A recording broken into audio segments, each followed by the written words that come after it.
Esta vez pudimos dialogar con el señor Julián Domínguez. Nos vinimos hasta La Lucila y la entrevista para ustedes. Julián Domínguez, nos encontramos ya a plena temporada, en un momento muy especial para el Frente para la Victoria, para los compañeros y también para lo que le está sucediendo a nuestro país. El gobierno de Macri y su idea de el mercado autorregulado iba a generar desempleo en la Argentina, iba a generar desocupación, y estamos asistiendo a la toma de decisiones cuyo resultado es que hemos vuelto a escuchar palabras que teníamos desaparecidas del lenguaje de los argentinos. Empezamos a hablar de despido, empezamos a hablar de ajuste, empezamos a hablar de temas que creían que pertenecían al pasado. Y lo que no hay que perder de vista es que cada trabajador que queda en la calle es una familia sin proyecto de vida.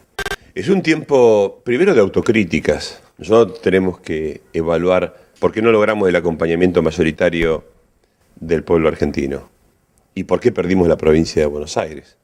Es condición necesaria para poder entender cómo interpretamos el presente y cómo asumimos los desafíos del futuro en la Argentina. Y este proceso es un proceso que se está dando ahora.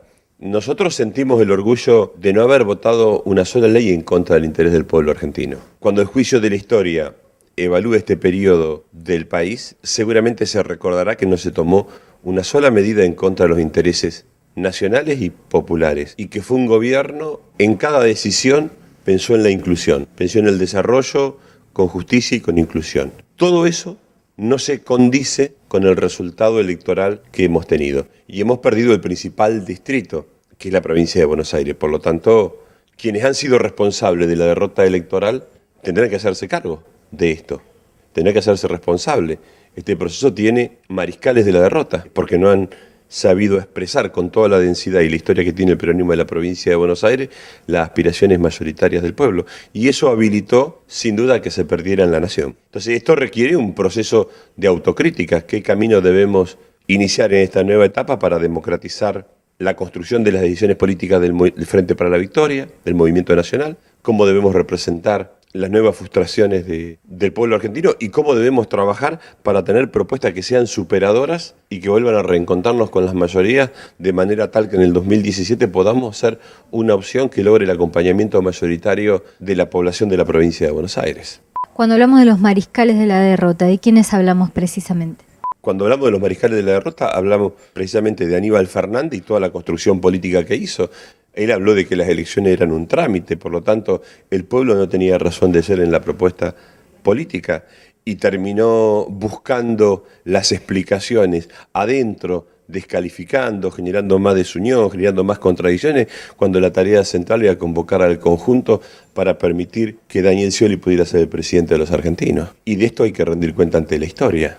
No solo la operación de la nata. Si la operación mediática derrumba un proceso político, significa que nuestro proceso político es demasiado débil. No reunía las condiciones de las aspiraciones que tenían los bonaerenses. Estoy seguro, le faltó generosidad en la convocatoria, la autorreferencia permanente, creer que él podía ser superior al conjunto del Frente para la Victoria. Fueron las causas que nos llevaron a esta derrota política. Y la descalificación permanente. Sin duda que Aníbal Fernández fue el mariscal de la derrota. Quienes somos peronistas sin beneficio alimentario, trabajamos para que el gobernador sea el gobernador de todos. Pero él prefirió descalificar permanentemente y buscar adentro lo que debió ser una respuesta al conjunto de la sociedad. Por lo tanto, esto merece una profunda autocrítica. No puede ser sin responsabilidades políticas que se haya perdido la provincia de Buenos Aires y eso hizo que se perdiera la nación. Entonces, quienes encabezaron el proceso político tendrán que rendir cuenta al peronismo y a la historia de la responsabilidad que les cabe. Yo creo que este tiempo es tiempo de los intendentes que ganaron, de los legisladores que tienen función parlamentaria tanto en la provincia como en la nación, de los concejales del Frente por la Victoria, de los consejeros escolares. Creo que son los grandes actores de este tiempo, pero que merecen una aplicación histórica. No se puede avanzar hacia adelante sin una discusión política de lo que nos pasó y por qué tuvimos el resultado político que tuvimos en la provincia de Buenos Aires, cuando nosotros tenemos la certeza que el liderazgo de la presidenta encarnó los mejores valores, las mejores tradiciones, las mejores decisiones que beneficiaron al conjunto de los argentinos. Y respecto de las corporaciones mediáticas y el apoyo que le dieron al PRO.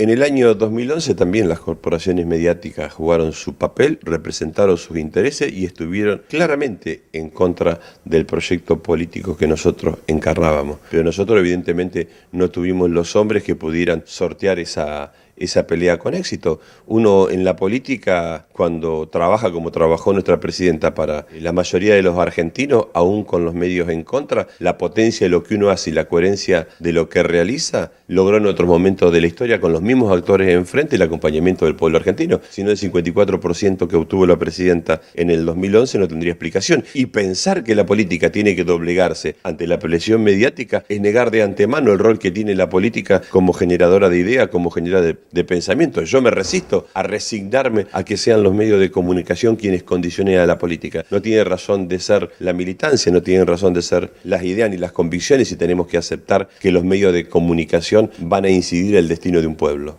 La ley de medios vino precisamente a generar la multiplicidad de voces y la construcción de una democracia que genere igualdad. Ahora, nosotros no nos podemos resignar a que sean los medios de comunicación los que determinan la política, porque el estómago de la gente y el bolsillo del pueblo tienen mucho más potencia de lo que digan desde los medios de comunicación. Si nosotros tenemos que resignar la lucha de ideas, que es la razón de ser de la política, las convicciones, que es el alma de cualquier militante que sueña por cambiar la realidad, y los principios, que es la razón última por la cual uno llega a la política, tenemos que resignarla a la presión de los medios de comunicación, la política deja de tener razón de ser. Naturalmente, los dirigentes tenemos que llenar el hoy de futuro, pero si nos resignamos al coyunturalismo y a la inmediatez y aceptamos que las corporaciones mediáticas matan el sentimiento y el destino del pueblo, dejemos la política y que la política la hagan otros, que no la hagan los militantes. Los publicistas, por ejemplo. Que la hagan los publicistas, claro, exactamente. Mal no le fue hasta ahora. No es que a ellos les fue bien. Nosotros no hemos tenido la capacidad desde la política de convocar y de construir la mayoría necesaria, sobre todo después de 12 años que habían sido intérpretes de las expresiones mayoritarias de nuestro pueblo. Nosotros cometimos errores políticos, y particularmente en la provincia de Buenos Aires, donde no se permitió un proceso de democratización, donde se pudieran renovar las intendencias, donde estuvo todo maniatado. No supimos construir un proceso de democratización interno donde el resultado de las PASO fuera el olor a nuevo, lo convocante, lo atractivo. Al contrario, el resultado de las PASO fue la fisura interna, la descalificación, la profundizar la división, hablar de fuego amigo como si nosotros seríamos responsables de las operaciones que lo han afectado a Aníbal Fernández. Yo nunca hablé de esto porque entendía que no era el tiempo, primero porque estaba la elección presidencial, segundo por el destino propio de nuestro candidato, pero pasado esto, no solamente no tuvimos nada que ver con ensuciar a nadie, sino que además nosotros expresamos nuestra propia solidaridad política y lamentamos mucho que a nosotros se nos haya puesto del lado de quienes quieren perjudicar al Frente para la Victoria. Yo siempre voté la boleta completa, he dado toda mi vida testimonio de eso, he militado un concepto de unidad política, de principios, de valores, que sigo creyendo en lo mismo. La causa hay que buscarla en la incapacidad que hemos tenido nosotros de convocar al conjunto de los argentinos. El problema es pensar que a través de los medios de comunicación, con los medios de comunicación alcanza para construir la política. Los medios de comunicación no pueden transmitir lo que la política no hace. Los medios de comunicación, a favor o en contra, pueden transmitir a partir de que uno es capaz de construir el sentido, de construir los valores, de construir esa idea de desarrollo, esa idea de justicia. ¿Cómo va a ser esa discusión interna para generar ese cambio que necesitan? Los dirigentes tienen que parecerse, como decía Néstor Kirchner, a sus representados. Los dirigentes tienen que tener olor a pueblo. Tienen la tarea de representar los intereses y las aspiraciones de nuestro pueblo. Cuando se representan a sí mismos, cuando el eje es la propia autorreferencia personal, sin sentido de historia, sin los valores de nuestro pueblo, sin vivir como nuestro pueblo, sin pensar como nuestro pueblo, la gente busca dirigentes que los representen. Entonces, nosotros no le podemos echar la culpa al electorado por el resultado que tuvimos. Tenemos que buscar las causas en el debate político que no fuimos capaces de dar y en la interpretación histórica de todos los aciertos que nosotros entendemos que tenemos en función de la mayoría del pueblo, con los hombres que pudieran comunicarse con el conjunto de la sociedad. Cuando uno la política la deja de discutir de cara al conjunto de la sociedad y la discute y la construye con 4 dirigentes, pasa lo que nos pasó. ¿Cómo se coloca democráticamente a los dirigentes del Frente para la Victoria de una manera que no sea arbitraria. Nuestra presidenta, yo sentí en cada decisión que tomó, lo tomó pensando en la mayoría de los argentinos y que dio las mejores luchas y que nuestro pueblo tuvo una vibración emancipadora. Nuestro pueblo sintió que había en nuestro país futuro y por eso este proyecto, me parece, esta etapa es de memoria del rescate, pero también memoria con responsabilidad. Memoria con el rol que cada uno cumplió y lo que hizo cada uno para engrandecer las 1000 flores que hablaba Néstor Kirchner. Pero también un sentido de proyecto y de futuro. Nosotros tenemos un proyecto de país anclado en la visión del desarrollo, de la justicia y de la democracia. Y la democracia es interna para elegir los hombres que mejores capacidades tengan para representarnos en los próximos tiempos. Y el movimiento obrero va a tener un rol determinante, no solamente en la negociación de las paritarias, sino en el reclamo de la defensa de un proyecto de país que debe sostener la autonomía a la hora de tomar decisiones nacionales. Y las medidas que ha tomado el gobierno de Macri van en sentido contrario, van en sentido de volver a endeudar a la Argentina como lo han hecho, volver al mercado de capitales, volver al sistema financiero que se paga sus intereses con el esfuerzo del conjunto del pueblo argentino. Y el cierre de esa ecuación es con la gente afuera. Lo dijo Máximo Kirchner, los números deben cerrar con la gente adentro.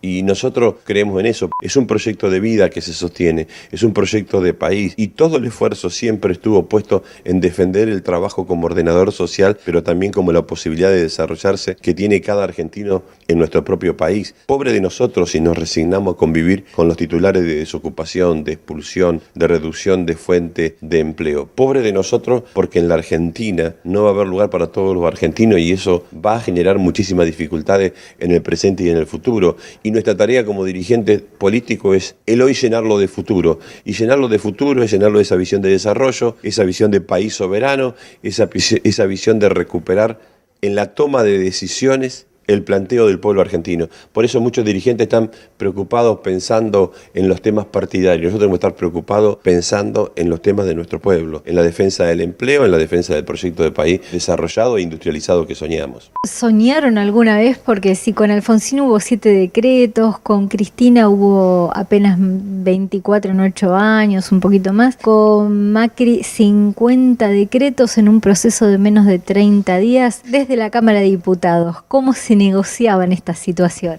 Los decretos de necesidad y urgencia que decidía Cristina eran para incluir más derechos, para la asignación universal por hijo, para anunciar el pago de la deuda externa. Eran decisiones para incluir y ampliar derechos, para desendeudarnos. Hoy las decisiones son para endeudarse, para designar por decreto de necesidad y urgencia 2 jueces de la Corte, una cosa absurda en la historia republicana de nuestro país. Y el Parlamento del 10 de diciembre que no se reúne. El Parlamento debería ser el ámbito en el cual estas cosas hoy se están discutiendo. Y me parece que un gran déficit que tiene este mes y medio de gestión es la ausencia del debate en el Parlamento, donde las mayorías parlamentarias decidan, convaliden o no. Y además no tiene sentido no convocar al Parlamento porque hoy no es como en el pasado, la Constitución preveía el mes de marzo para la apertura de las sesiones ordinarias. Hoy con los medios de movilidad que hay, con la celeridad, podría perfectamente el Parlamento estar funcionando. Nos parece que es ahí donde se debe discutir la Argentina, sobre todo cuando son decretos de necesidad y urgencia para tomar medidas que comprometen el futuro en muchos años de endeudamiento de la Argentina. Ya tienen un incremento de ese endeudamiento en 9.000 millones de dólares. Sí, vos fíjate que en el presupuesto de la Nación, en el artículo 52, 10.000 millones de dólares que prestaba intraestado el Tesoro al Banco Central, estaba denominado de intransferible, es decir, solamente era el préstamo Estado-Estado porque es mucho más barato la tasa de interés. Por un DNU se sacó ese concepto de intransferible, se lo colocó en el mercado de capitales con una quita del 15%, una tasa de interés de 7.7 de interés. Es decir, Argentina volvió al mercado de capitales y eso significa endeudamiento. A instancia, se dice, de fortalecer la posición de reserva del Banco Central. La Argentina puede salir de una sola manera, que es trabajando, que es produciendo, que es exportando, que es haciendo competitiva a las economías regionales, no volviendo a endeudarse, no volviendo al mercado de capitales para generar fortaleza de las reservas del Banco Central en el sistema financiero para salir a endeudarnos para financiar el déficit de los argentinos. Lo que Néstor Kirchner nos enseñó y lo que nos planteó el desafío de la gestión de tener superávit en las exportaciones, si bien nuestros socios hoy están en crisis, hoy se redujo la demanda en Brasil, en Chile, en Bolivia, en China, hay que salir la resolución está por más producción y por más mercado y nuevos mercados, no por un nuevo endeudamiento. El nuevo endeudamiento es negocio para pocos y sacrificio para el pueblo argentino. Hasta en eso se ha cambiado el lenguaje. Antes hablábamos de producción, de empresa, de desarrollo industrial, de generación de valor agregado. Esas palabras hoy han salido del lenguaje del debate de la política argentina. Hasta la palabra soberanía, la palabra emancipación, han salido del lenguaje político de los argentinos y estamos discutiendo los que discutimos en los momentos que al pueblo le fue peor, que es endeudamiento, mercado de capitales, riesgo país. Para mi generación, la forma de ver materializada la justicia social, la independencia económica y la soberanía política fue el gobierno de Néstor Kirchner. Si uno piensa que se generaron casi 5,5 millones de puestos de empleo en la Argentina, si uno piensa que se jubilaron a 3,5 millones de nuestros abuelos, si uno piensa que se crearon 19 universidades, si uno piensa que se aumentó casi en 1 millón la matrícula de estudiantes universitarios en la Argentina, eso es justicia social, eso es elevar la cultura cívica de nuestro pueblo. Si uno piensa que la Argentina se desendeudó, planteó la reestructuración de la deuda soberana de la nación, eso es lo que nosotros llamábamos independencia económica. Por lo tanto, el gobierno de Néstor, el gobierno de Cristina fue la montura adecuada para defender el proyecto de país que vino el justicialismo a hacer en la persona del general Perón. Son procesos de síntesis, son procesos que se superan a sí mismos por la evolución propia de los pueblos. Quienes pretenden hacer un análisis como categorías divididas del peronismo, del kirchnerismo, cometen el error de pensar que todo es estático. La historia de los pueblos es dinámica y uno va tomando lo mejor de cada momento, porque el peronismo tiene una premisa, que la acción es superior a la idea, porque la acción es lo que nos indica el sentimiento de nuestro pueblo. La política no está para estar conservada en las bibliotecas, la política está para ser un instrumento cierto, práctico y concreto que le sirva para mejorar la calidad de vida de nuestra gente, y esto fue lo que hizo el gobierno de Néstor y lo que hizo el gobierno de Cristina. Con un Sturzenegger procesado por el megacanje, ya se vino el megacanje 2, ¿qué sensación le da a usted? Dos cosas. Primero, la aprobación de la designación del presidente del Banco Central por parte del Senado de la Nación. Esto es un tema que debe resolverse. Hoy está en comisión. Y lo segundo, un nuevo endeudamiento debe discutirlo el Congreso de la Nación. Son de las funciones propias que tiene el Congreso de la Nación. Y esto debe discutirse en el marco del Congreso de la Nación funcionando. Hoy o ayer hemos tenido conocimiento de la apertura de la transferencia de fondos por parte del Gobierno Nacional al Gobierno de la Ciudad. Esto amerita, al distrito más rico de la Argentina, esto amerita un debate federal, un debate de todas las fuerzas políticas que empiecen a dar esta discusión en el ámbito del Congreso de la Nación. Me parece que no le hace bien al conjunto del pueblo argentino que las decisiones se tomen en formas unilaterales. Hay un Congreso que debe dar respuesta, sea la decisión que fuere, debe el Congreso de la Nación dar esta discusión y convertir en instrumentos legales lo que entienda que es más conveniente para el destino de los argentinos. El tema es la judicialización de la protesta social, porque hoy Milagros Salas está imputada por el ACAMPE, precisamente. Claro, además Milagros Salas es diputada del Parlasur, tiene los alcances de la inmunidad por la función que desempeña. Me parece el peor camino elegir la cárcel para expresar diferencias políticas. Todo indica que es una decisión política, pero no se puede encarcelar las voces diferentes. Es morocha, es mujer, es una luchadora aguerrida en una provincia de unas características feudales enormes. Yo creo que lo más grave es que además de la caracterización sociológica de la lucha que encarna Milagros Salas tiene inmunidad parlamentaria, porque fue elegida democráticamente como representante al Parlasur. Es un avasallamiento no solamente a las instituciones, sino